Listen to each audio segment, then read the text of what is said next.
Johnson Wagner is out at the fifth, where it all came undone for the two best players in the world. What do you have for us, Johnson? Well, I'm going to correct you a little bit, Rich. It's the three best players in the world because Rory McIlroy hit it in the exact same spot. And as you can see, this whole location just looks like it is hanging on the edge. We did a little segment on Tuesday night on this hole, and all the players and caddies I've talked to this week have said the right side is the miss. Miss it in this bunker, you cannot make a mess. Miss it over in this chipping area that's a little flat and not make a mess. The only place you can hit it left, and you've got to get lucky to get in this, is this front left bunker right over here. It's deep, but I had a conversation with Sepp Straka earlier. He actually got it up and down, made birdie out of there. The one thing you can't do is go long left where these top three players in the world went today. Scottie Scheffler was first to play, going for the green in two. Hits right here on the front of the green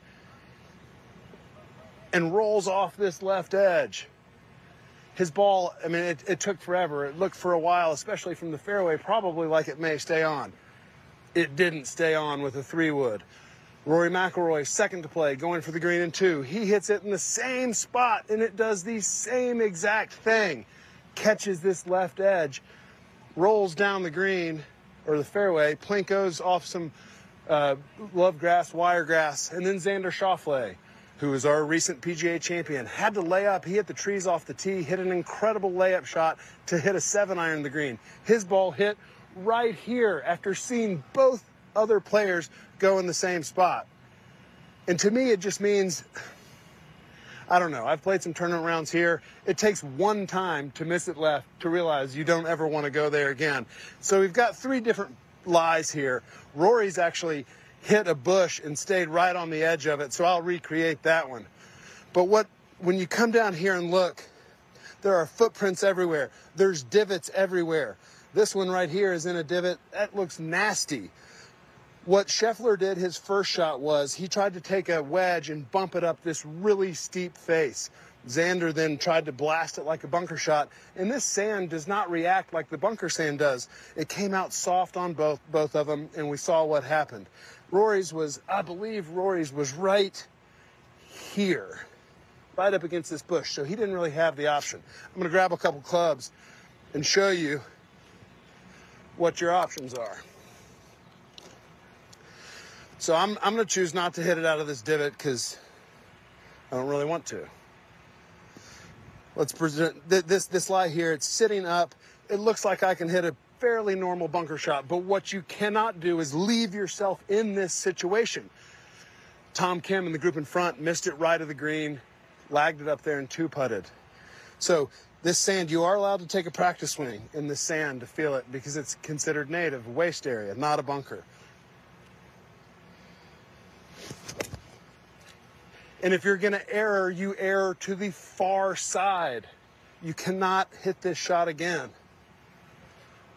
Thanks, Andrew. Rory had an interesting position here, and he had just seen both guys hit two separate shots. Watched them both come back. He's got an interesting lie in this rough, or up against this tuft of grass, and he took a flat-faced club and simply bumped it, knowing he was going to miss it long. That was the play. If you try to get this shot close to the hole, you risk hitting it again. I bet they wish they could have hit those two shots. Hey, he's getting giddy now. Well done, Johnson. You're getting giddy. Absolutely. Johnson, I got Absolutely. a question for you. I saw a number of the players today getting in trouble, and we just highlighted it there with Patrick Cantlay. And even though the ball might be on the sand and not in one of those wire kind of bushes or whatever they're called, that there is some grass as well in between it that kind of grows like kikuya. It grows horizontally to the ground. Can you show us some illustrations of that? I mean, it looks like the kind of grass that just grabs the club and twists it around. Like this type of grass right here, Paul? Yeah, it seems to be kind of lying flat. That's it, yeah, lying flat on the ground. It's kind of like almost like a weed. There, one to your left as well, too. I see a bit sticking out where your left foot is there. This one right here? Yeah, that kind of area there, yeah. I saw a lot of that today where the ball is sitting. It's almost like roots that are kind of there that are very, very strong, that grab the club when the club's being swung at speed and twist it over.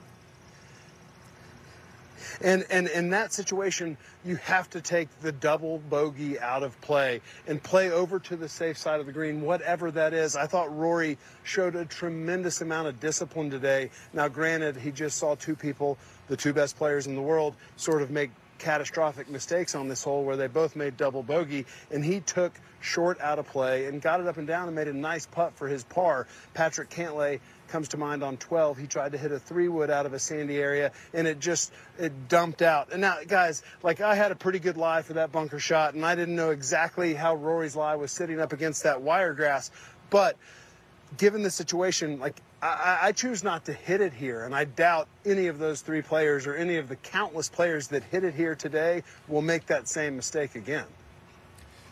Johnson, how do you think the USGA has done with a setup through 2 rounds, and what do you think they'll do with the golf course on the weekend?